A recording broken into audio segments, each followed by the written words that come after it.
Salut à tous et bienvenue sur Actu Wargaming, semaine 25. Comme d'habitude, on va s'occuper de l'actu dans le monde du Wargaming. Bah oui, même s'il y a de l'actu dans les autres mondes. Donc voilà, on va parler figurines, on va parler de Warhammer 40 000 entre autres, parce que c'est surtout la grosse actu, hein, forcément. Voilà, j'espère que vous allez bien. Donc salut à tous, salut Batalex, salut Raven, salut Nicolas, salut Toupad, salut Cartopin, salut Amadeus. Ah putain, ah bah tu viens d'effacer ton message. Ça c'est mince, j'étais en train de lire ton pseudo Amadeus, je sais pas quoi. Et puis voilà, le message a été supprimé. En tout cas, salut à vous tous. Donc comme d'habitude, on est sur à la fois Twitch, à la fois YouTube. Amadeus Anonymous, Pétocars, Pétocasque. Salut Eliane. Et comme je vous disais, là du coup, je suis revenu un petit peu en arrière sur l'enregistrement, c'est-à-dire que avant je mettais directement le replay du live. Là, je le repasse, je le relance en fait pour pas qu'il y ait le début, l'intro, etc. Mais je vous garde en fait toute cette partie où on est en train de discuter parce que je me suis quand même aperçu que c'est quand même un passage super sympa. On prend pas mal de plaisir, il y a pas mal d'infos et des fois c'est peut-être même la partie la plus intéressante parce que quand il n'y a pas beaucoup de choses dans l'actu, on parle un petit peu avant, des fois on parle d'autres sujets et je pense que ça fait plaisir. Et puis ça caractérise un peu Actu Wargaming, hein, puisque c'est le trip, donc comme ça quand vous êtes en replay, vous avez aussi ce moment-là, bah oui, parce que là vous êtes peut-être en train de revenir du boulot. Malheureusement, tant mieux parce que vous avez un boulot à la fois, mais en même temps, du coup, vous pouvez pas être là en live, mais c'est pas grave. Comme ça, quand vous arrivez à 18h, 18h10, 18h15, 18h20, ça dépend de combien de temps je parle en live, et bien voilà, vous avez les choses. Entre gens fortement intelligents, Moss Colonel, bah écoute, écoute, je laisserai à chacun le droit de juger. En tout cas, salut à toi, bienvenue. Donc voilà, un petit peu de pub pour ce qui s'est passé sur la chaîne. Bon là, je suis pas dans la période la plus productive parce que je peux pas trop faire autrement. Mais par contre, vous avez quand même une vidéo qui est sortie vendredi sur Olomouc et qui est un focus sur la faction des autres. Les autres. C'est un peu bizarre parce que du coup, ça s'appelle les autres. Mais les autres quoi en fait? Bah, les autres, c'est le nom de cette faction-là. C'est la faction la plus noire qu'il y a dans Olomouc. Ce sont des êtres humains. Après, est-ce que ce sont encore des êtres humains? On ne sait plus trop. Mais des êtres humains qui ont été enlevés et qui ont été relâchés par la force un peu extraterrestre. Et voilà, donc ce sont des agents du mal, on va dire, des ennemis.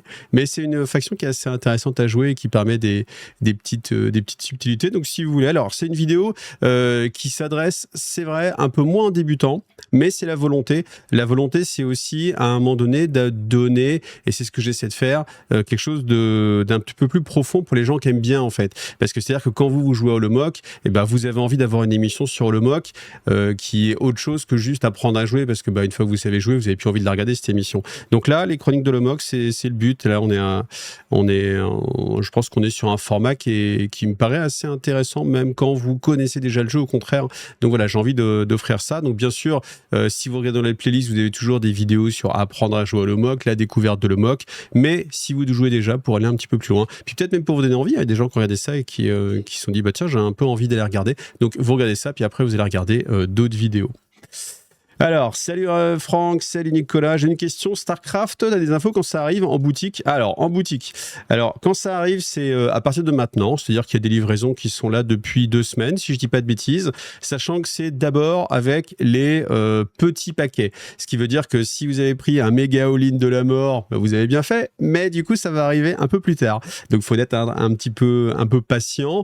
Si vous avez pris juste une boîte de base, peut-être qu'il y a de bonnes chances que vous l'ayez déjà reçu ou que vous soyez sur le point de la recevoir. Parce qu'ils sont vraiment sur les livraisons un petit peu comme ça en continu. Après, pour répondre à la question, quand est-ce que ça va arriver en boutique? Ce qui a été prévu, c'est que les distributeurs seront livrés une fois que tous les joueurs qui ont commandé directement chez Archon auront eu leur boîte. C'est-à-dire que il n'y aura pas les... Alors, normalement, je ne veux pas m'engager là-dessus, mais c'est ce qui est prévu par Archon, c'est que les gens qui vont recevoir leur boîte directement d'Archon l'auront avant que quelqu'un puisse l'acheter chez un revendeur. Alors, sur des events, typiquement le UK Game Expo, ou alors, c'était quoi, un truc aux US, je sais plus, il y avait la Gen Con, je crois, je sais plus. Il y avait quelques boîtes qui étaient en vente, mais c'était des boîtes qui étaient un peu plus chères que si vous aviez fait les offres chez Archon Studio. Et puis, c'est pour booster un petit peu les choses, hein. De toute façon, on n'est pas... Enfin voilà, il y a tellement de boîtes à envoyer. Encore une fois, je sais plus combien, 95 000 boîtes à envoyer. C'est pas les 80 boîtes qu'il y a sur les stands qui vont changer grand-chose. Par contre, si, ce que ça va changer, c'est que ça va peut-être faire des nouveaux joueurs qui vont entretenir le jeu, qui vont faire que votre jeu, il va durer dans le temps. Et c'est ça qui est prioritaire. Donc voilà. Et puis pour le commerce, par contre, bah voilà, ils essaient de faire en sorte que sur le salon, ok, c'est un peu exceptionnel. Par contre, en magasin, donc quand est-ce que ça va aller, je ne sais pas. Je pense que vers fin juillet. J'estime que tous les gens seront livrés. Donc, c'est le moment où ils vont livrer les distributeurs.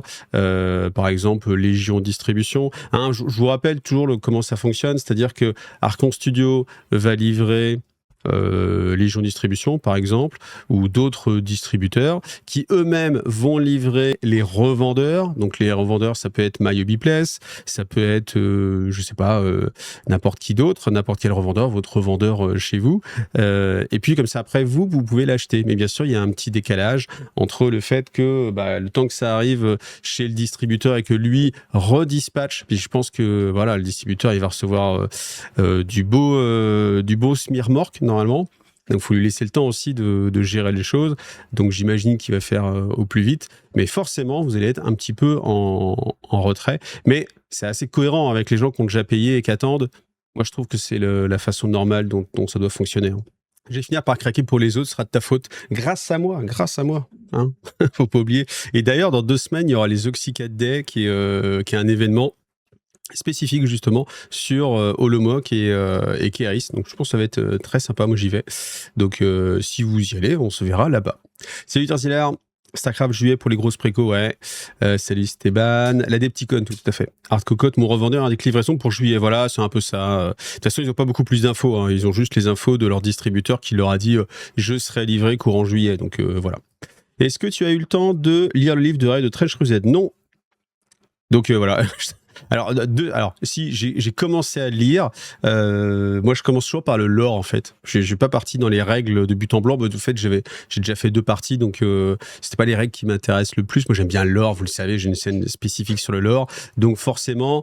Je me suis focus sur le lore et je trouve que le lore est assez intéressant pour l'instant de ce que j'ai lu, mais j'ai pas eu vraiment beaucoup de temps et j'aurais vraiment aimé avoir du temps pour ne serait-ce que lire, mais là je suis un peu la tête sous l'eau depuis 3-4 semaines on va dire, donc j'essaie vraiment de faire ce qu'il y a à faire et puis de gérer au plus vite. Est-ce qu'il y aura d'autres batailles de rapports de bataille de StarCraft? Oui, il y en aura d'autres. Là, je suis en train de faire le montage d'un rapport de bataille sur Conquest. Et il y a un autre rapport de bataille de StarCraft qui n'est pas encore tourné. Mais ce que j'aimerais bien faire, ce sera Protoss contre Zerg. Parce que là, on a fait du TVZ, du TVP, donc Terran contre Protoss, Terran contre Zerg. Et en fait, j'ai envie du 3e match-up. Le match-up Zerg versus Protoss. Et puis après, de tourner, faire du TVT, Terran contre Terran, Protoss contre Protoss, Zerg contre Zerg. Et puis après, qu'on tourne comme ça au fur et à mesure. Donc, l'idée, c'est que là, ce mois-ci, ça va être un peu compliqué de le tourner. Déjà, faut que je gère tout ce qu'il y a à gérer là. Là, l'été, je pense qu'il va être un peu compliqué. L'été va être compliqué pour moi, c'est-à-dire que ça va pas être la période la plus prolifique sur la chaîne, mais de toute façon, vous êtes en vacances, vous avez aussi autre chose à faire. Moi, je vais essayer de me reposer aussi un petit peu. Donc, le mois prochain, ça va être un peu plus calme, enfin, un peu plus calme. Il y aura un peu moins de vidéos. Et puis, août, ça va reprendre. Et je pense que août-septembre, ça va reprendre très, très fort. Et que vous aurez des bonnes surprises, je pense, sur IGTV. Message subliminal pour Moss Colonel, tout à fait. Je t'ai pas cité. Hein. J'ai hésité à te citer, je ne l'ai pas fait, mais très clairement, voilà. Et puis après, l'idée aussi, c'est que dès qu'il y aura les prochaines unités, donc les prochaines unités, c'est Ravageur, Zeratul, le tank siège, et puis l'immortel, d'essayer de les mettre dès que possible dans les rapports de bataille. Voilà. Donc pour ce mois-ci, je ferai une vidéo, mais en fait, alors je vais essayer de faire une vidéo pour apprendre à jouer à StarCraft. C'est-à-dire que je vous ai fait un rapport de bataille didactique. Là, ça va pas être un rapport de bataille, ça va vraiment être ce que j'avais fait pour Warhammer 40 000 V10, à savoir vraiment du pas à pas extrêmement clair, extrêmement simple, avec des situations pour que ce soit hyper clair. Voilà, donc normalement c'est genre apprendre à jouer pour les nuls. Donc ça devrait, si tout va bien, sortir ce mois-ci, c'est mon objectif. Et puis voilà, ce sera pas mal déjà. Salut Darky. Bah voilà, on commence, allez, on y va. Donc demain soir en live, ce sera le live qui n'a pas été fait la semaine dernière, à savoir le live de review des figues de la commu avec Valhalla Painting. Donc ce sera à 21h comme d'habitude sur Twitch. Donc voilà, n'hésitez pas à nous rejoindre. On aura peut-être vos figurines voilà, qui seront passées au crible. Et puis si vous avez envie que vos figurines soient commentées en live, eh bien dans toutes les vidéos, celle-ci, dans la description, vous avez le lien de Facebook avec la commu IGTV. C'est l'endroit où je vais chercher les images pour les traiter dans les lives. Voilà. Et puis au fur et à mesure, en fait, ça a toujours été quelque chose d'un peu à géométrie variable. C'est-à-dire que à un moment donné, je suis un peu en retard. À un moment donné, je rattrape le retard. Et puis après, bah, comme je suis en avance, du coup, je laisse un peu filer. Du coup, je reprends du retard. C'est toujours un petit peu compliqué. Je vais essayer un jour que ce soit plus carré, mais voilà, c'est les aléas. Il y a tellement de choses. Des fois, il y a des gros boosts et enfin des grosses choses à gérer. La vie personnelle aussi, des fois, il y a des choses à gérer qui vous tombent dessus. Un peu tout en même temps. C'est normal, c'est logique, c'est la vie. La vie est rigolote dans ce sens-là. Et puis voilà. Et merci Antoine. Merci Antoine. 48e mois. Putain, ça commence à faire, mec. Hein. Merci beaucoup, Antoine.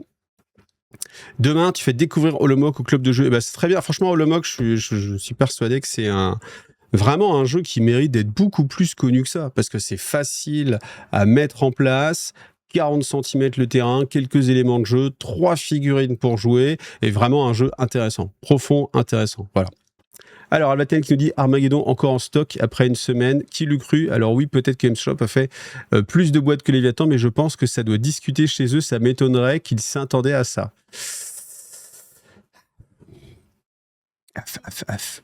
Ouais, je sais pas.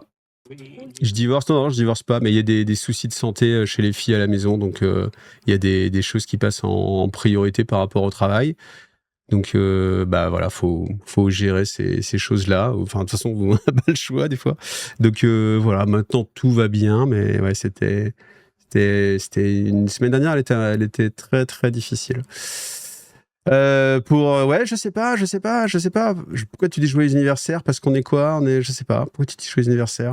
C'est pas mon anniversaire. Mon anniversaire c'est en juillet. Si vous avez envie, n'hésitez pas. Faire un petit coucou, hein, voilà. Famille et santé avant tout, bah ouais, hein, c'est clair, on est bien d'accord. Ouais, je pense que Games s'attendait pas à ce qu'il y ait encore des boîtes, je sais pas. Ah, 24 mois pour toi. Donc 2 ans, eh ben écoute, on se souhaite un joyeux anniversaire. Merci beaucoup à toi.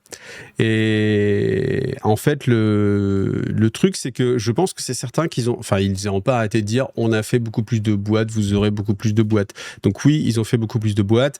Maintenant, le fait qu'il y en ait encore, est-ce qu'il y en a encore chez Welland? Si quelqu'un peut aller regarder chez Welland, parce qu'en fait, le truc il est là, c'est que, et on va le voir avec le sondage tout à l'heure. Bon, on va y revenir quand on sera sur le sondage.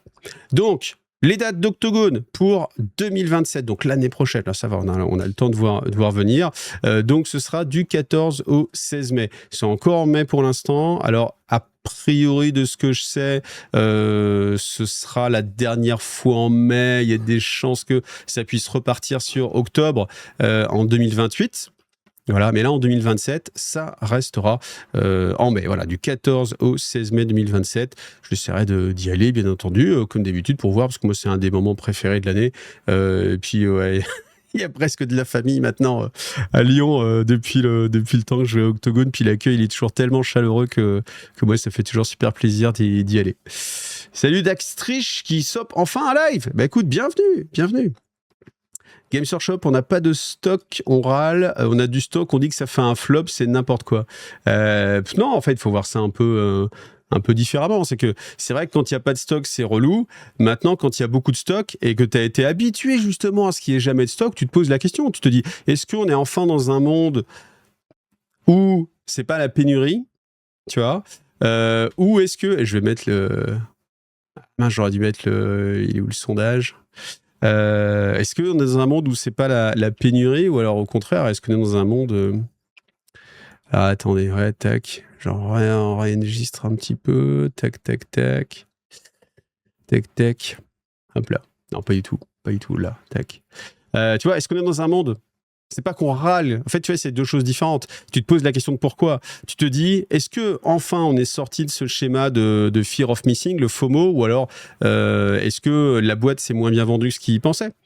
Et c'est logique, étant donné que Games augmente continuellement ses prix, c'est logique et raisonnable à un moment donné de se poser la question, de se dire pourquoi la boîte s'est pas vendue? Est-ce que 240 €, c'était pas un prix trop haut?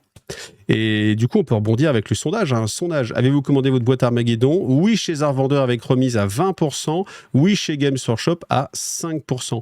On voit quand même la répartition. Hein. La répartition qui est quand même assez énorme, je trouve. Hein.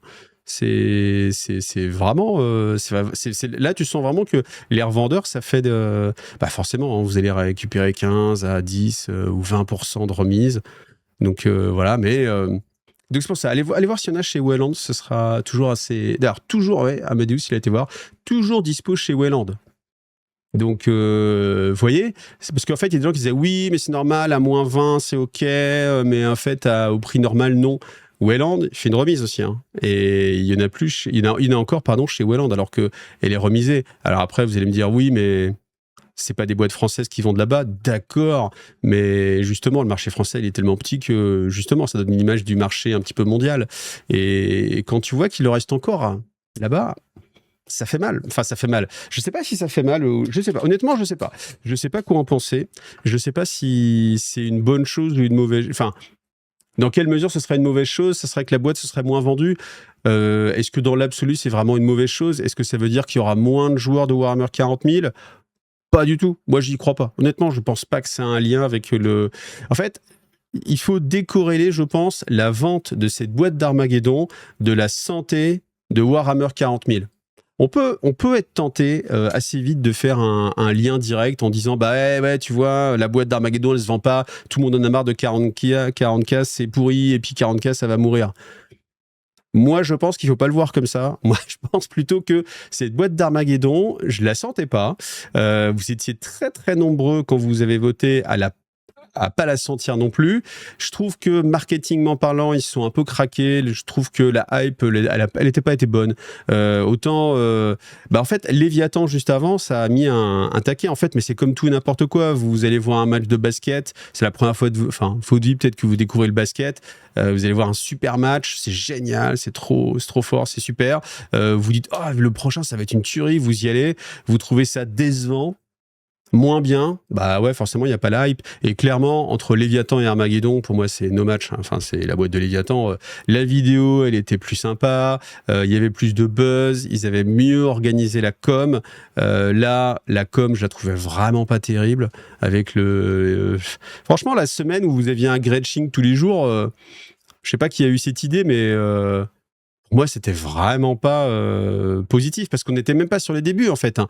C'était genre la boîte était déjà, il y avait déjà des choses de présenter et là un Gretchen par jour. Je suis désolé, moi je trouvais que c'était mauvais en termes de com, ça donne pas envie en fait. Faut donner envie. Le mec il va claquer, il sait pas combien, mais entre 150 et 300 €. Ouais, il y a un moment donné, faut donner envie aux gens. Donc encore une fois, je pense pas qu'il faut se dire 40K va mal parce que Armageddon s'est pas bien vendu. Je pense que Armageddon n'était pas la meilleure sortie qu'ils aient pu faire. Maintenant, moi, je suis persuadé que 40K, ça marche du feu de Dieu. Et on va parler un petit peu des règles, justement. Alors après, je pense aussi que... je pense... Mais alors, j'ai pas de chiffres, c'est très dur. Mais je pense que plus le temps passe, plus il y a de joueurs de Warhammer 40 000. Et plus le temps passe, plus il y a une part des joueurs de figurines qui jouent à autre chose que Warhammer 40 000. Mais tout ça augmente. Et je pense que ça augmente beaucoup chez 40K. Et encore... Je me demande même si ça augmente pas tellement sur Warhammer 40 000 que quoi qu'il arrive, même si le marché se diversifie et qu'il y a de plus en plus de joueurs d'autres choses, il y a toujours plus de joueurs de 40K et que c'est un volume toujours plus grand. J'ai pas les chiffres, je ne sais pas. Enfin, je sais pas si quelqu'un au monde a ces chiffres-là. Je vois pas comment il pourrait les avoir. Enfin, faut vous baser sur quoi? Les ventes de tout le monde? Peut-être... et encore, ouais, je sais même pas. Faudrait... Je sais pas. Mais en fait, c'est... Voilà, moi je pense qu'il faut mettre ça de côté. Je pense qu'Armageddon, c'était pas une bonne boîte. Elle s'est pas super bien vendue. Ou il y en avait énormément, mais en tout cas, la hype était pas là. Et la hype, c'est important. La hype, c'est important. Et il faut pas le sous-estimer. C'est parce que On peut dire, ouais, la boîte, c'est pas bien vendu, c'est un échec pour Games Workshop, mais en fait, le fait qu'il n'y ait pas eu une hype et que quand je faisais voter les gens majoritairement disaient qu'ils n'étaient pas excités, ça, c'est déjà un échec. On parle même pas des ventes. Mais quand vous n'arrivez pas à donner envie, moi, je pense qu'il y a eu un souci. Mais bon, je pense qu'il faut passer à autre chose. Armageddon, c'était pas la meilleure boîte. Ça restera pas dans les mémoires. Mais je pense qu'il faut aller voir ailleurs maintenant et puis voir justement les nouveautés de Warhammer 40 000. Et on va en parler juste après. Voilà. Ouais, après, de toute façon, ça va toujours se vendre. Après, là où ça va commencer à être intéressant, c'est si les revendeurs font des promos, genre dans les soldes, avec des boîtes d'Armageddon.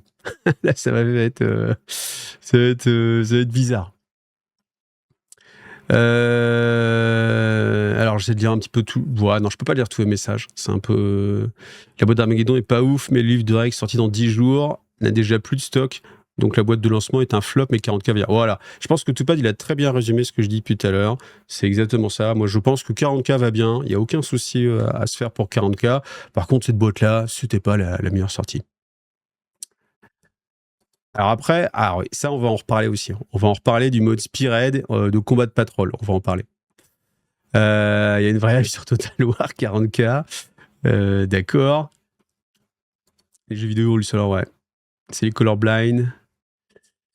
Il y a des stocks sur la boîte parce que tout le monde a déjà trop de SM et peu veulent jouer hors vu le budget. Je pense en effet que ça joue. Alors, je pense que c'est une petite partie, mais ça joue. Hein. Je pense qu'il y a beaucoup de Space Marine un peu partout et que tu n'as pas forcément envie d'en prendre énormément. Ah, Elvaten, il a des infos avec des revendeurs. Il dit clairement, c'est confirmé par 2 revendeurs avec qui j'ai discuté. La demande est beaucoup plus faible que Léviathan. Bon. Après, on peut toujours relativiser et dire oui, mais est-ce que justement ces revendeurs-là, ils n'avaient pas plein d'annonces parce qu'il n'y avait plus de boîtes à vendre nulle part et qu'on leur demandait, alors que sinon, Vros qui fait un type de 10 €, putain les gars, c'est génial ça. Putain, si vous commencez à prendre l'habitude de faire des types en live, c'est génial. Moi, je ne suis pas habitué à ça depuis des années. Franchement, merci beaucoup. Hein. Merci beaucoup énormément. C'est super génial. Franchement, super. Super. Ça, franchement, ça fait ultra plaisir. Nouvelle sortie sur Warhammer 40 000 Battle Force sur Instagram de Warhammer Espagne. Écoute, j'ai toujours la petite page là, tu vois, on va pouvoir faire F5 et s'il y a quelque chose, ah non, faut aller chercher Instagram Warhammer Espagne. Bon, on verra à la fin du live. Bon alors, est-ce que j'ai peint le bateau Portaven? Non. Est-ce qu'il sera pas un jour? Peut-être. On n'est pas dans le irréaliste, mais je sais pas, peut-être un jour. En fait, il faudrait que je trouve une utilité, parce que passer énormément d'heures pour peindre un truc qui est juste décoratif pour l'instant, parce qu'il est juste dans le studio pour décorer sur le radiateur, ouais, j'ai pas envie plus que ça de l'avancer. Et surtout que j'ai envie de virer le radiateur pour mettre une autre étagère, donc peut-être que ce bateau, il aura vraiment pas d'avenir. Mais peut-être qu'un jour, ça me saoule de le voir pas peint, et que voilà, ou peut-être qu'un jour, je récupérerai la version pré-peinte directement de chez Arcon. En quel cas, celui-là, il ira dans la malle au trésor, ou je sais pas où. Ah, c'est toi, Ravens. Ok, Vris. Eh ben écoute, merci beaucoup, Raven. Franchement, super plaisir. Merci beaucoup à toi. Alors, donc, Eidonite of Slanesh. Et merci pour le sub, Malbury. Vous êtes généreux aujourd'hui, hein. C'est cool. Hein. C'est quoi, on est mois de juin, là? Le mois de juin, c'est la fête. Hein. Merci, les gars. Donc, bien sûr, comme d'habitude, le Battle Tom, etc. On va aller vers les figurines. Alors, cette figurine, moi, je la trouve vraiment sympa. J'aime beaucoup cette tête-là. Là. Alors, celle-ci, avec cet angle-là, on voit pas bien, parce qu'on pourrait croire qu'il y a une sorte de fleur ou je sais pas quoi sur le dessus. Je pense que c'est une tête d'animal avec 2 yeux, mais que là, avec cet angle-là, on le voit pas du tout. Je trouve que c'est sympa la volute de fumée qui passe entre les jambes. Ça, c'est pas mal aussi. Alors après, on peut se demander aussi comment il arrive à faire ça, en fait. Parce que moi, en fait, quand tu réfléchis, tu dis, bon, alors, ok, le trait de fumée, il passe entre ses jambes. Donc ça veut dire qu'il est en train de marcher, mais ce truc-là, il passe entre ses jambes.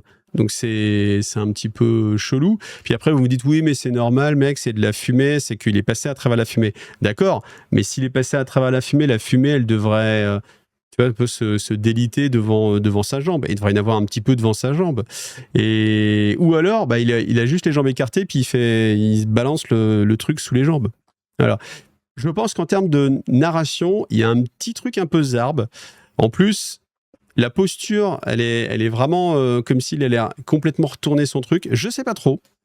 Mais malgré tout, j'aime bien quand même. En fait, j'aime bien surtout avec cette tête-là et ce casque. Je trouve que le haut, là, il est vraiment top. La tête, là, très grande, avec les ouvertures, où tu devines bien qu'il y a une des paires d'yeux qui sont les bons yeux. Ça se trouve, il a plein de paires d'yeux. Hein, c'est du Slanesh, donc ça se trouve, pour avoir plus le sens, comme des araignées, je sais pas, il a plusieurs capteurs qui captent différentes fréquences. Mais la fumée qui passe entre les jambes, c'est cool pour la narration. Mais par contre, quand tu réfléchis 2 secondes, tu dis ça, c'est un peu bizarre. Comment ça marche, voilà. Mais bon, figurine intéressante, voilà. Puis bon, c'est la seule figurine qui a à se mettre sous la dent, parce qu'après le reste, vous avez le fer de lance, avec toujours les figurines de Warhammer Underworld qu'on vient rajouter ici, voilà. Le recyclage des figurines Warhammer Underworld. Mais tant mieux, hein, ça permet de leur donner une autre vie. En général, c'est des figurines qui sont quand même plutôt jolies. Hein. Ouais, vous avez ici là, la triple Discord, c'est quand même plutôt cool. Régiment de renom reflet maudit, avec des beaux sorts qui sont quand même assez sympas. Franchement, moi, c'est ce que j'aime bien dans AOS, c'est justement les sorts persistants, comme ça, que tu vas matérialiser. Je trouve que c'est sympa. Donc, les cartes et les dés, des jolis dés de Slanesh, voilà. Ça, c'est intéressant, bien sûr, le manuel du général 2026-2027. Donc, ça, c'est quasiment indispensable. Hein. Donc, si vous jouez à AOS, de toute façon, vous savez que vous allez vous le procurer. D'ailleurs, c'est assez intéressant, ça me fait penser encore à nouveau, je reviens sur 40K, mais on parlait des ventes du bouquin par rapport à la version PDF. Et le fait que le bouquin soit dispo en PDF de 40K n'a pas impacté fortement les ventes du bouquin physique, étant donné que tous les bouquins physiques sont vendus comme des petits pains. Donc, ce qui veut dire que même s'il y a des gens qui sont là en mode ouais, ça sert à rien, les bouquins, le papier, parce que moi je suis sur mon application, le téléphone, on voit qu'il y a quand même une grande part des gens qui ont encore besoin de ce côté physique en fait. Moi j'en fais partie aussi, hein. Même si je peux avoir une application, je vais toujours préférer lire les règles sur un bouquin plutôt que le lire sur un smartphone ou ce genre de choses. Voilà. Donc c'est plutôt pas mal. Et donc le manuel du général, vous l'avez en 2 versions, version un peu classique et version un peu deluxe, avec une pochette. Bon, pas grave. C'est bien, mais c'est pas pour ça que tu l'achètes. Par contre, des tokens, ça, c'est vachement bien. Et ça, c'est quelque chose je pense, on va retrouver de plus en plus, parce que c'est quand même vachement pratique. Donc, vous avez un carton qui a l'air, nous dit-on, en relief. Donc, c'est-à-dire que vous pouvez mettre dans des petites cases ce qui se passe et suivre un petit peu les choses. Et ça, franchement, je trouve ça vraiment bien. Et je pense que ça va se développer de plus en plus. Et c'est toujours ces petits outils dont on a besoin. Donc, c'est assez cool.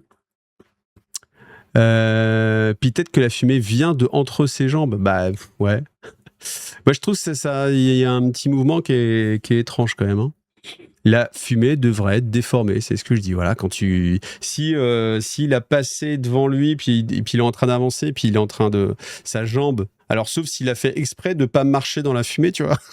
Mais même le déplacement d'air. Enfin bon, après c'est magique, c'est du chaos. Mais le déplacement d'air, ça devrait quand même. Mon logiciel me dit qu'il y a une instabilité sur la connexion. Est-ce que ça va pour vous? Pas de déconnexion? Non, je pense pas. Ça n'a pas l'air d'être déconnecté, mais par contre, de ce côté-là, ça me dit que ça marche vraiment pas bien. J'avais rarement vu un débit aussi faible. Qu'est-ce qui déconne? Je sais pas trop. On verra bien. Voilà. Donc ensuite, du Skaven. Voilà. Lui, il est vraiment sympa. Hein. Il est sympa avec... en plus, moi, j'aime beaucoup, c'est le pilier, là, avec toutes l'enchevêtrement au-dessus, comme ça, avec les câbles. Je trouve que ça donne pas mal de profondeur. Donc voilà. Alors, la boîte, Cité de Cendres. Donc, tout simplement, la boîte de Spirit sans toutes les figurines. Moi, je trouve vraiment que quand elle est sans les figurines, cette boîte, elle fait un peu de chipouille. Je sais pas ce que vous en pensez, mais les décors, il y a quand même pas grand-chose. Ça fait très vide. Quoi qu'on en pense, je trouve que ça fait vraiment très vide. Juste 2 coins pour la maison. T'as même pas l'impression qu'on est sur un truc avec une maison autour. Enfin, ouais, voilà quoi. Je trouve ça vraiment très vide. Après, bon voilà, pour jouer à Spired, ça va être tous les toits. Alors les décors eux-mêmes, ils sont très beaux, on est d'accord. Mais ils sont que 2. Donc moi, je veux bien qu'ils soient très beaux, mais à une époque où l'impression 3D, elle commence vraiment à en jeter, tu vois, juste 2 bouts de décor, c'est un peu faible, je trouve. C'est un peu faible. Ça fait vite. Enfin, voilà, franchement, tu vends le truc, là, tu dis, non, franchement, sans déconner. On vous montre ça comme ça tout de suite. Vous faites, il manque pas un truc, là? Il manque pas un truc, là, non? on est... Je sais pas, c'est quoi le prochain. Après, t'imagines, t'as un tapis et t'as juste un tas de débris, un seul, au milieu. Mais tout petit, c'est genre comme une barricade, une petite barricade, tu vois. Là.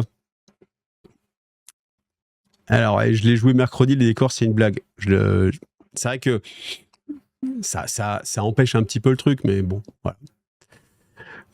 Ça permet d'en racheter deux sans se refaire la boîte. Ouais.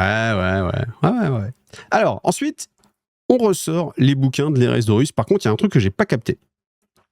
Ça commence déjà par le 2, False Gone, vous voyez, c'est marqué 2, qui est le deuxième sorti, mais ok.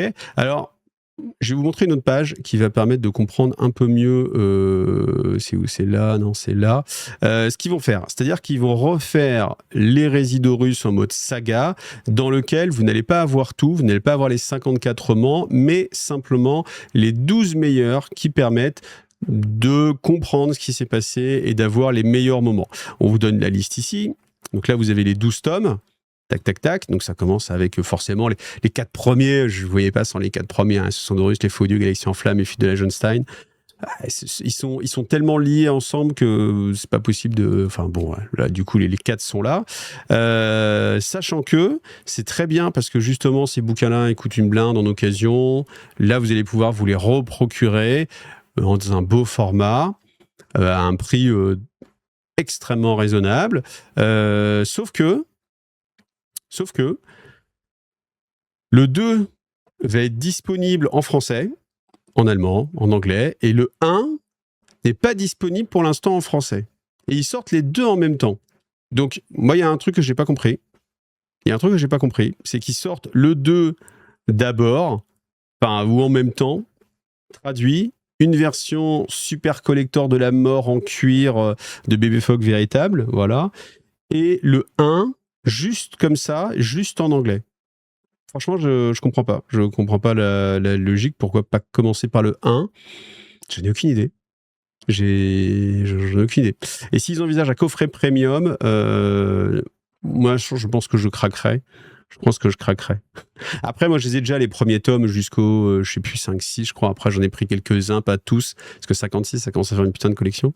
Et puis voilà. Mais bon, voilà. Bon, après, disponible en anglais, tac, tac, tac. Et puis voilà. Bon.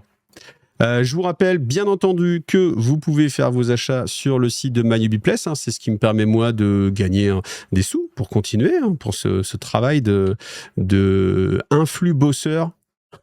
Il y en a qui disent influenceur, il y en a qui disent influx voleur, et il y en a qui disent influx bosseur. Aucun des trois termes n'est de moi, mais j'ai bien aimé quand on a dit non, mais il y a les influx bosseurs parce que c'est vraiment du boulot. Et ça m'a fait plaisir. Donc du coup, je vais essayer de colporter la bonne parole.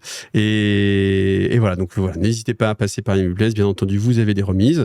Et puis, pourquoi je veux vous présenter ça? C'est parce que c'est vrai que vous avez en ce moment un voyage pour le Warhammer World à gagner. À chaque fois que vous faites une commande, vous avez une participation.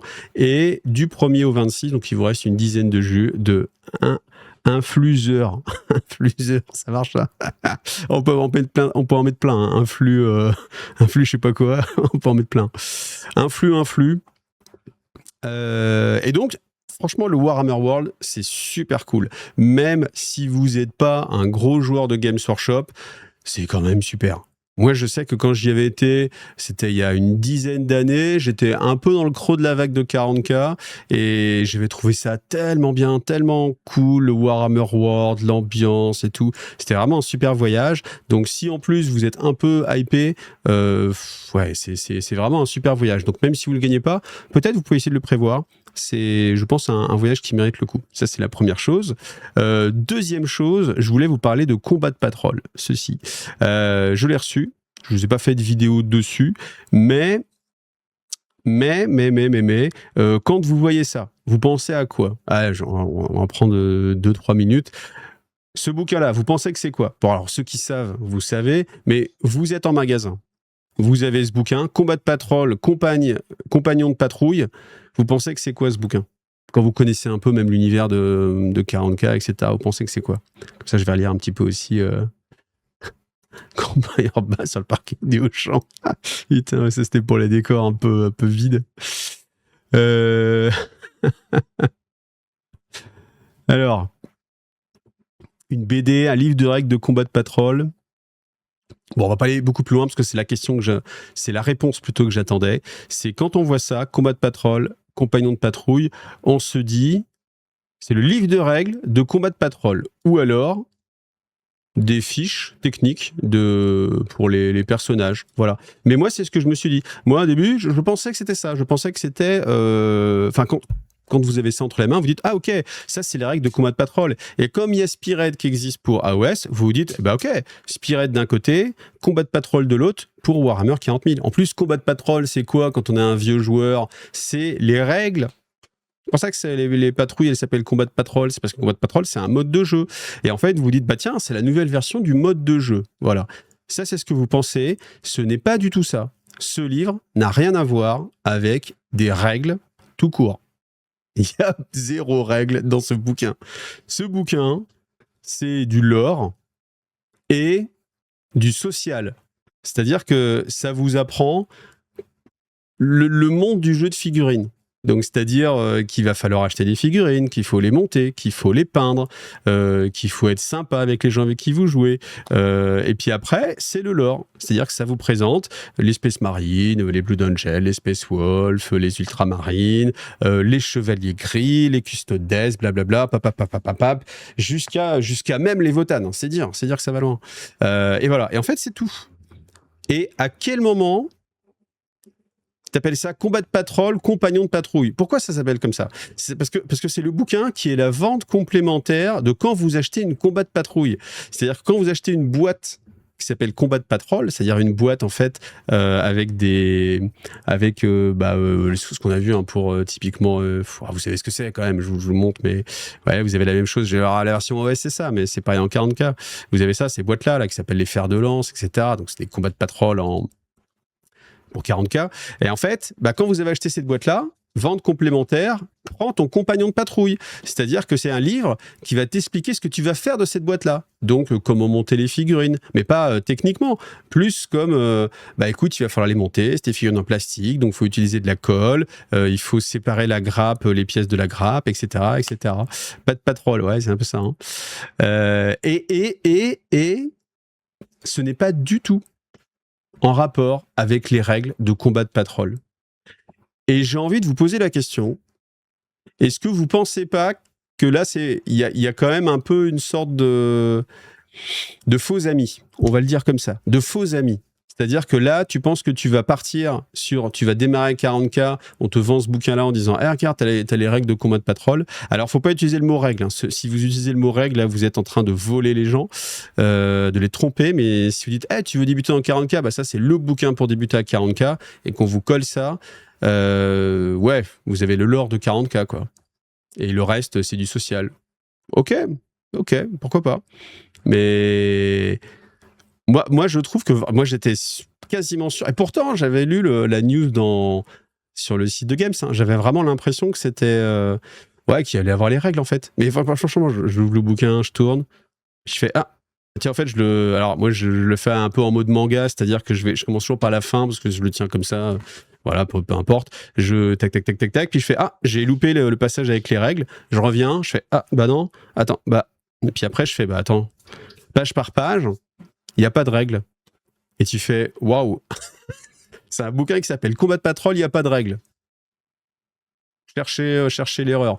Alors, le truc, c'est que, encore une fois, quand vous êtes quelqu'un qui n'a jamais touché à Warhammer 40 000, et on vous dit, tiens, ça c'est le bouquin pour t'accompagner dans le lancement du jeu, vous avez un niveau 0, donc oui, c'est bien parce que ça va vous présenter toutes les factions. Ça, c'est cool, ok. Maintenant, quand vous êtes un joueur avec un tout petit peu d'expérience, et ça n'a pas... Enfin, tous les gens qui regardent les vidéos, là, par exemple, vous tombez un peu dans un piège. Je suis persuadé qu'il y a des gens qui ont acheté ce bouquin en pensant acheter les règles de combat de patrol. Voilà. Et je suis persuadé qu'il y a des gens qui vont recevoir ça et qui vont se sentir super déçus. Peut-être vous en faites partie, je suis désolé. Je suis oiseau de mauvais augure, mais au moins vous êtes prêts, quoi. Au moins, tu vois, brace for impact, quoi. Vous savez que ça va pas être ça.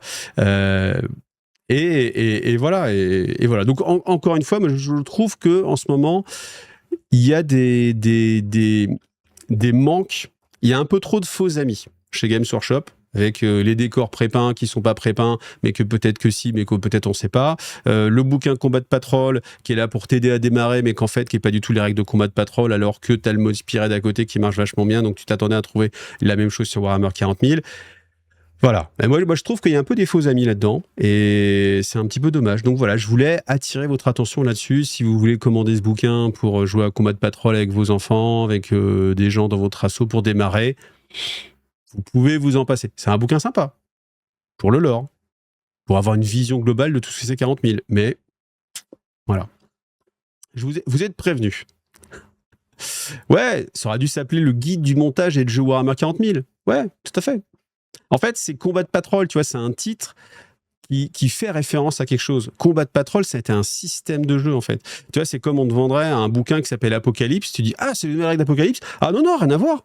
On a appelé ça Apocalypse. Apocalypse, c'était un mode de jeu. Ah ouais, mais non, là, ça... Non, mais c'est juste qu'on aimait bien le terme Apocalypse. Ah, d'accord. Ok. Et la PlayStation 6? Ah non, ça n'a rien à voir. Ah non, ça n'a rien à voir. Non, c'est pas une console de jeu, c'est un lave-linge.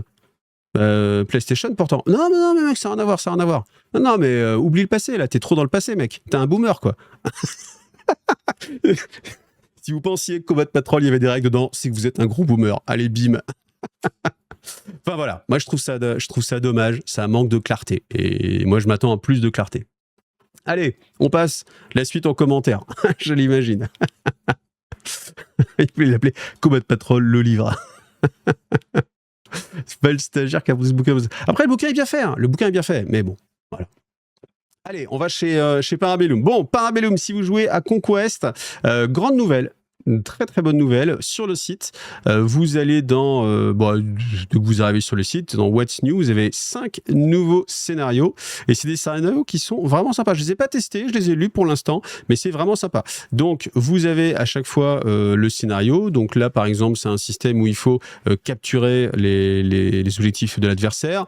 C'est hyper classique. Par contre, vous allez choisir en fait des régiments qu'on va appeler les Chosen chez l'adversaire. Et en fait, eux, si vous les détruisez, vous allez gagner des points. Et par contre, à chaque fois que vous tuez des choses avec le régiment, vous allez marquer des points. Donc c'est Pestis, ouais, c'est le premier truc qui m'est venu, mais tu vois, on est un peu comme ça des fois. Donc voilà, ça c'est pas mal.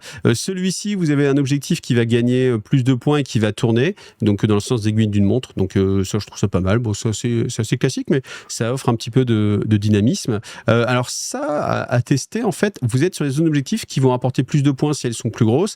Par contre, plus elles sont grosses, plus elles vous détruisent. C'est-à-dire que quand vous avez une unité qui est dessus, vous allez prendre soit 8, soit 4 blessures.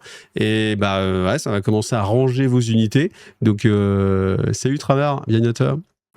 Donc voilà, mais intéressant. Ça, je suis curieux de le tester. En plus, il y a pas mal d'objectifs, donc il y a pas mal de façons de scorer aussi les points de victoire. Voilà. Flame of Conquest, lui, en fait, vous allez prendre des objectifs et puis après, vous pouvez cramer ces objectifs-là. Donc à partir du moment où vous le contrôlez, vous le détruisez et il disparaît de la table et vous gagnez 4 points de victoire. Donc ça, je pense que ça va être aussi assez intéressant dans la tactique parce que le truc, c'est que quand vous l'avez, vous avez envie de le garder un tour de plus parce que vous gagnez des points de victoire. Et le problème, c'est que si vous le cramez tout de suite, on crame tout. Là, faut mettre le même avec le paysan là qui dit on crame tout, on va tout cramer. Dans Camelot, hein, bien sûr, vous avez compris. Sauf que du coup, tu vas pas marquer de points. Tu vas marquer 4 points d'un coup, mais après, pas d'autres. Alors que, comme la partie va durer 10 tours, si tu le gardes 5 tours et que tu le crames, je sais pas, à tour 8, du coup, là, tu as gagné beaucoup plus de points. Et c'est intéressant, en fait, ce pari de se dire est-ce que je le garde, est-ce que je le crame? Et puis l'adversaire qui va tout sacrifier pour envoyer une grosse unité pour le cramer, mais vous gagnez quand même des points pour la destruction des trucs ennemis. Donc, je trouve que c'est pas mal. Ensuite, Break the Line. Donc là, vous choisissez une unité qui sera la Line Breaker et vous allez essayer de traverser la table. Si vous êtes dans le camp adverse, la zone en face, vous allez gagner 5 points de victoire. C'est énorme. C'est vraiment beaucoup, 5 points de victoire. Et vous pouvez le scorer tous les tours. Donc voilà. C'est que sur ces unités-là, si elles arrivent à aller de l'autre côté. Et puis, si vous l'avez détruit, vous gagnez 3 points en plus. Donc c'est un scénario qui peut être assez intéressant. Et puis, ça s'accompagne de layouts. Alors, c'est des layouts qui sont un peu plus simples. Hein. Forcément, les tables de Conquest, elles sont plus simples que les tables de 40K. Mais c'est bien parce que jusqu'à présent, on n'avait pas de layout qui était en rapport avec un scénario. Alors que là, par contre, vous voyez, Seek and Destroy. Alors, peut-être qu'ils auraient pu, dans la mise en page, les mettre côte à côte. Parce que là, vous voyez, Seek and Destroy, du coup, faut remonter, voir ce que c'est là, puis après descendre, voir comment on installe la partie. Mais du coup, ça donne vraiment, vous voyez, en fonction de là où sont les objectifs, tac, tac, tac, on les voit, où placer les décors. Et ça, franchement, c'est pas mal. Parce que je sais que sur Conquest, en fonction de les lieux, les gens jouent pas du tout de la même façon parce qu'il n'y a pas de... C'est ce que... Alors, en fait, c'est le revers de la médaille. C'est-à-dire que quand on parle de 40K, surtout la V10 avec les layouts WTC, tout de suite, le truc, c'est la critique qui peut revenir, c'est ouais, c'est toujours la même table. Mais le côté positif de ça, c'est que tout le monde joue au même jeu. Alors que quand chacun fait ce qu'il veut dans son coin, en termes compétitifs, on n'est pas sur les mêmes bases. Parce que forcément, la densité de terrain va changer grandement l'efficacité de certaines unités, donc l'équilibrage du jeu. Voilà. Et c'est bien d'avoir les deux. Franchement, c'est bien d'avoir les deux. Jouer tout le temps sur la même table, vous savez, vous me connaissez, moi, ça va me gonfler. Mais de temps en temps, quand même, avoir des indications et être libre de choisir, je pense que c'est le bon d'entre-deux, en fait. C'est que t'es pas obligé, mais si t'as envie, t'as un format spécifique. Mais si t'as pas envie, t'as pas envie. T'es pas obligé de le jouer comme ça. Et c'est peut-être pour ça, d'ailleurs, qu'ils les ont pas mis côte à côte. Peut-être pour bien montrer qu'on n'est pas obligé et que c'est juste une sorte de recommandation. Voilà. Mais en tout cas, tout ça, c'est gratuit et tout ça, ça va redynamiser vos parties de Conquest. Et puis, si Conquest, vous avez envie d'en apprendre un peu plus, eh bien, je suis en train de faire un rapport de bataille qui devrait sortir, non, pas cette semaine, si, peut-être cette semaine. J'aimerais cette semaine.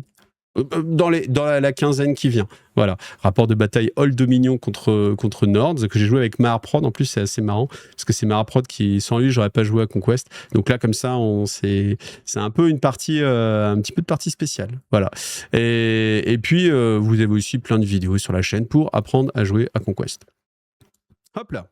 On revient sur 40K. Ça, c'est pas mal du tout. Là, ce qu'ils mettent là, c'est vraiment pas mal. Je lis un petit peu de chat. Ils sont vraiment débiles chez Parabellum, c'est l'éditeur de Conquest. Ils sortent des suppléments où il y a les points, toutes les règles et gratuits, alors qu'ils pourraient sortir un bouquin à 20 € qui raconte des bêtises et qui sert à rien. Écoute, ça c'est Gizmo. Plus elles sont grosses, plus elles vous détruisent, un hommage à mort. Mais je ne rebondirai pas. Après, vu que personne ou presque joue à ce mode, personne ne se fera avoir. Combat de Patrol, ouais, mais justement, tu vois, Combat de Patrol, tu peux avoir envie de démarrer. En fait, c'est un peu je sais pas, la mauvaise surprise, tu vois, quelqu'un qui a un petit peu de connaissances, qui a jamais voulu se lancer, ses potes lui ont dit hey, Combat de Patrol, c'est cool parce que tu joues à moins de points.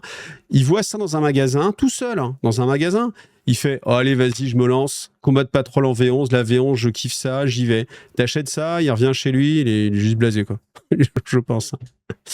Les layouts.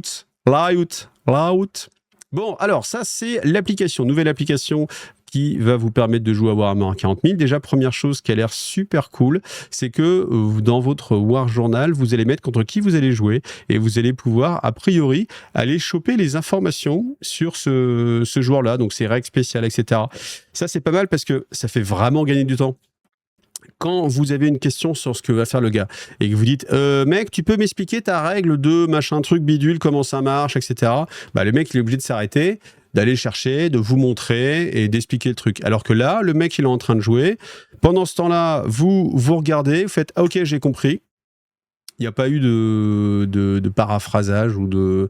Peut-être qu'il a mal expliqué la règle, vous l'avez mal compris. Là, vous avez lu vous-même les règles. Et ça, je trouve ça vraiment sympa. Donc après, ça s'accompagne d'un changement de points, bien évidemment, en fonction des unités, en fonction des nouvelles règles. Typiquement, les monstres, etc., ça va coûter un peu plus cher en points.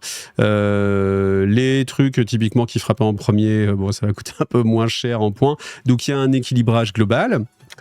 Merci, Neurone. Merci pour ce sub. Ce qui va être intéressant, c'est que là, forcément, ils savent que même si les playtests ont eu lieu et qu'ils ont essayé de faire de leur mieux, ça va jamais faire autant de parties que les parties qui vont être jouées pendant le mois de juillet, pendant le mois d'août, etc. Étant donné que là, à la fin de semaine, normalement, vous avez votre boîte de la V11 et que peut-être certains même ont déjà commencé à jouer à la V11 en estimant des points ou en jouant à l'ancienne, enfin avec les anciens budgets. Là, l'avantage, alors ça sort mercredi, ça. Normalement, mercredi, vous allez pouvoir télécharger l'application et télécharger sur le site de Warhammer Community les fiches de points. Et du coup, il y aura de l'équilibrage. Il y aura de l'équilibrage tous les mois. pendant la première saison, et puis après, tous les 3 mois. Voilà. Donc, c'est plutôt assez cool. Qu'est-ce que j'ai vu qui m'avait bien plu aussi? J'ai l'impression que j'oublie un truc. Équilibrage, blablabla, blablabla. Ah oui, c'est que maintenant, on revient aussi sur des armes avec des coups en... Ah non, non, non, c'est ça qui est vachement bien. C'est ça qui est vachement bien. Ça, c'est très intéressant. Some units now cost more. Donc, en fait, il y a certaines unités, typiquement, bonjour monsieur le defiler, qui vont coûter des points variables en fonction du nombre. C'est-à-dire que vous avez un defiler, allez, 200 points. Vous avez 2 defilers, le deuxième va vous... Alors, je pense que c'est le deuxième qui va coûter plus cher, ou pas le premier qui a été changé. Je sais pas, bon, peu importe, mais en fait, plus vous en jouez, plus ça va coûter cher. C'est-à-dire que pour aider les gens qui voudraient, le defiler, il est cool, il est beau, t'as envie d'en jouer un, c'est pas pour ça que t'as un gros bill, et ben ok. Par contre, t'en joues 4, ouais, mais il est beau. Ouais, enfin, t'en joues 4, espèce d'enfoiré. Donc là, clairement, il y a une volonté d'optimisation, et ben écoute, il va coûter plus cher pour équilibrer. Et ça, je trouve ça vraiment bien. Je trouve que c'est une super idée et qui va vraiment dans le bon sens, dans le sens de faut pas... Parce que je trouve ça vraiment intelligent. C'est tu pénalises pas le mec qui veut jouer un defiler parce que c'est beau, il veut le jouer son defiler, il est beau, c'est pas pour ça que c'est un gros bill et que tu veux dire ouais, tu joues un defiler. Enfin, si on va le faire, ouais, tu joues un defiler, mais il va en jouer qu'un. Et le mec qui veut faire le gros bill, eh ben ok, par contre, il y a une taxe. Faut qu'il paye sa taxe pour en jouer plusieurs.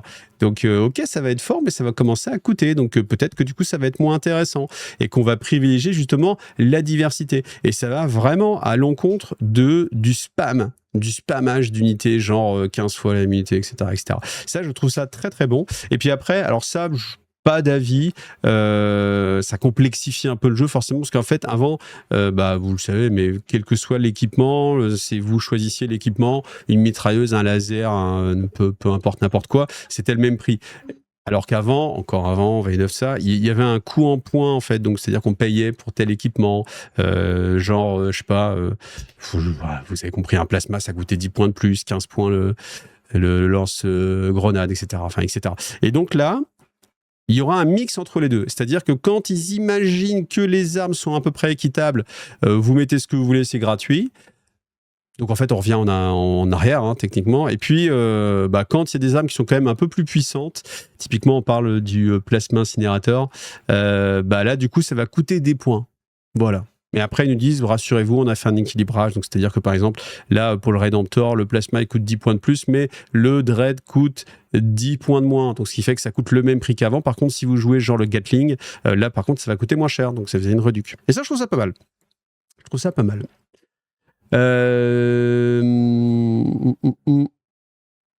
Ultramar. Ok. Si je gagne le voyage, je pars avec toi juste pour entendre ton accent. C'est trop bon. Eh mec, je compte sur toi. Franchement, je compte sur toi. Moi, je dis banco. Putain, mais tu sais, il y aura qu'un seul lit. On sera obligé de dormir dans le même lit et tout. Tu n'attendras pas que mon accent. mais I have a really beautiful accent. Et je vous l'ai dit, pour que Duncan Road me dise t'as vraiment un accent de français, sous-entendu, tu vois, c'est quand même que ça, je vais m'en rappeler longtemps. UK Game Expo, il y a 2 semaines maintenant, j'ai été discuter avec Duncan Road, c'est le mec qui fait la peinture, ça, vous connaissez. Et puis, il m'a fait une remarque quand même sur mon accent. Donc, c'est quand même que c'était particulièrement pas piqué des hannetons, comme on va dire. Donc voilà, moi je trouve que ça va quand même dans le bon sens. C'est vrai que c'était difficile d'avoir toutes les armes qui étaient équivalentes, donc forcément il y en a qui étaient un petit peu meilleures. Donc là, retourner, alors c'est un petit peu plus compliqué dans votre liste d'armées parce que faut prévoir des points en plus, mais franchement c'est ok avec le niveau de complexité qu'on a sur Warhammer 40 000, c'est pas très très grave que on paye des équipements. Après, faut voir jusqu'où ça va. C'est vrai qu'il y a des époques où c'était vraiment très compliqué. On verra. Et ça, je trouve que c'est une excellente idée. Faire payer plus cher quand on joue plusieurs fois la même figurine. Je trouve ça très, très bon. Très, très bon. Donc voilà. Donc ça va dans le bon sens. Vous voyez, 40K se porte bien. Encore une fois, on reparle de 40K. Que pensez-vous des nouvelles règles de 40K? Maintenant qu'on a parlé de la boîte Armageddon, on met complètement de côté la boîte Armageddon. Échec et réussite, flop, ou alors au contraire, c'est génial, il y en a plein, comme ça tout le monde peut l'avoir. On s'en fout. Qu'est-ce que vous pensez des règles de 40K? Alors, bien sûr, si vous avez joué, c'est mieux. Mais même si vous n'avez pas joué, vous avez pu les lire parce qu'elles sont disponibles en téléchargement gratuitement. Donc, ça s'adresse bien évidemment à ceux qui ont pu les lire ou après à ceux qui ont été regarder des vidéos et des vidéos qui font le parallèle entre qu'est-ce qui a changé. Ça peut aussi suffire pour se faire une idée. Donc, c'était mieux avant, mais avant en V10. J'aurais pu mettre V9, V8, enfin V9, V10, mais on va dire en V9. J'ai mis V8, mais en fait, c'est V7 que je voulais mettre. C'est-à-dire, c'était avant le changement. C'était mis en V7. Ouais, on va laisser ça. Donc, c'était... Ouais, parce qu'en fait, le temps passe. C'était, en fait, le gros changement de règle, c'était entre V7 et V8. Là, on est sur le même moteur qui se purifie avec les années. Donc là, on peut même dire que c'est la 4e itération. V8, V9, V10, V11, 4e itération de ce moteur-là. Donc, c'est pour ça que je voulais mettre avant. C'est-à-dire, si vraiment vous aimez bien comment c'était avant. Équilibré, ça veut dire que c'est OK, ni plus ni moins. Ça change un petit peu, mais vous aimez bien. Mais bon, voilà, c'est équilibré. Et par contre, si vous trouvez que vraiment les règles, elles sont vraiment top, vraiment mieux qu'avant. Voilà. Et donc, pouf, je pense à publier le sondage. S'il ne fait pas l'effort de parler au Warhammer, il ne fait pas de vues. Il y a quand même l'actu, ouais. Alors moi, j'essaye vraiment, pour répondre un peu à cette question, moi, ce que je veux sur Geek TV, c'est qu'on parle de tout. Mais bien entendu, c'est extrêmement compliqué de parler de tout, parce que on peut pas être bon partout. Donc, quand j'arrive pas à me débrouiller tout seul, je fais venir des gens. Typiquement, là, quand on parle de l'OMOC, je suis avec Benoît et Quentin, qui sont deux excellents joueurs de l'OMOC. Donc, voilà, qui ont un niveau qui permet de faire des vidéos très sympas. Pareil ici, là, liste d'armées sur Star Wars Légion. Je suis avec les membres. Tiens, pourquoi il veut pas lancer la... Bon, peu importe. Je suis avec des membres de l'Iron Squadron, donc c'est-à-dire des organisateurs de tournois sur Star Wars Légion, donc des personnes de qualité, du haut level. Voilà, Conquest, je suis pas extrêmement haut level, mais je joue assez suffisamment régulièrement pour le faire tout seul. Et puis voilà, Starcraft aussi, je pense que j'ai suffisamment d'expérience aussi. Donc voilà. Mais c'est ce que j'essaie de faire. J'essaie de parler de plus de choses possibles, autant que faire se peut. Moi, je veux que ce soit la diversité. Encore une fois, je veux pas que ce soit en fait la chaîne du bashing de 40K. C'est pas ça. Moi, c'est pas ce que je pense. Même si qui aime bien châtie bien, je l'ai déjà dit. Moi, quand il y a des choses qui me plaisent, je le dis. Typiquement, le système d'augmenter les points pour les unités en fonction de si elles sont trop fortes et pour éviter le spammage, c'est une excellente idée. Vive Warhammer 40 000. Maintenant, au-delà de 40 000, la boîte d'Armageddon, moi je trouve qu'elle n'est pas terrible du tout, elle n'est pas sexy. Pour moi, c'est un peu l'échec. Il y en a plein en plus, donc écoutez, peut-être tant mieux. Voilà, enfin, vous voyez ce que je veux dire. Mais on peut dire j'aime et j'aime pas sans pour autant tout mettre dans le même panier. Moi, je suis quelqu'un qui aime bien faire de la distinction entre certaines choses. Et voilà. Et voilà, moi j'adore ce que fait Games, et sans Games, on n'en serait pas là. Personne n'en serait là en fait. Enfin, personne dans le monde du jeu de figurines ne serait là sans Games. Donc c'est super. Après, ouais, il y a des choses qui me plaisent pas. Faut savoir le reconnaître. C'est pas pour ça que on est tout le temps en train de cracher sur Games ou pas. Mais après, voilà, il y a aussi des gens qui... Faut faire attention à ça, en fait. Il y a l'émetteur et le récepteur. Et des fois, dans le récepteur, il y a aussi des gens qui ont des œillères. Et dès qu'on dit « Ah, j'aime pas la couleur »,« Ouais, mais t'es qu'un enfoiré, arrête de cracher !» Ok, j'ai juste dit que j'aimais pas la couleur, mais la forme est jolie. Ouais, non mais... Vous voyez, je veux dire, donc il y a 2 poids 2 mesures toujours. Mais en tout cas, moi, clairement, je veux couvrir du Games Workshop. J'aimerais même couvrir beaucoup plus de Games Workshop que juste 40K, mais après, le temps est vraiment très, très limité. Mais j'aime aussi tous les autres jeux qui y a à côté. Et moi, je veux que tous les autres jeux, ils aient une visibilité. Ça, c'est quelque chose qui me tient à cœur. Et en fait, la réalité, c'est que vous avez déjà des super chaînes sur Warhammer 40 000, des dizaines, plusieurs dizaines, même qu'en France, vous avez au moins, je pense, une quinzaine, si c'est pas une vingtaine de chaînes dédiées à 40K, qui font très bien déjà les choses. Moi, j'en parle quand il y a des choses que j'ai à dire qui me paraissent intéressantes. Maintenant, quand je pense que j'ai pas grand-chose à en dire, je préfère consacrer mon temps pour d'autres jeux qui ont beaucoup moins de visibilité et qui ne méritent pas moins d'avoir de la visibilité. Voilà. Et c'est le leitmotiv. Voilà. Mais ça veut pas dire que je suis pro ou anti. Vous voyez, même, quelle que soit il n'y a aucune marque où je dis vraiment c'est n'importe quoi. Mais par contre, il y a des actions des fois où je dis alors ça c'est n'importe quoi. Voilà. Il faut faire la distinction entre les deux et je vous invite à toujours faire la distinction entre les deux. Après, vous me croyez pas, peu importe. La réalité, moi je la connais. C'est ça la réalité. Je sais. Je me connais. Non mais je me connais, je suis dans ma tête. Bon allez, je quitte. Tac, tac, tac. Voilà. Bah, écoutez, bonne soirée à vous tous. Merci à vous d'avoir vu cette émission. Et puis, on se retrouve demain en live avec Vala Painting pour la revue des figues de la commu, c'est à 21h sur Twitch. Et puis voilà, dans la semaine, j'ai essayé de vous faire le rapport de bataille Conquest. Et puis voilà. Allez, gros bisous à tous et à bientôt. Salut, bye.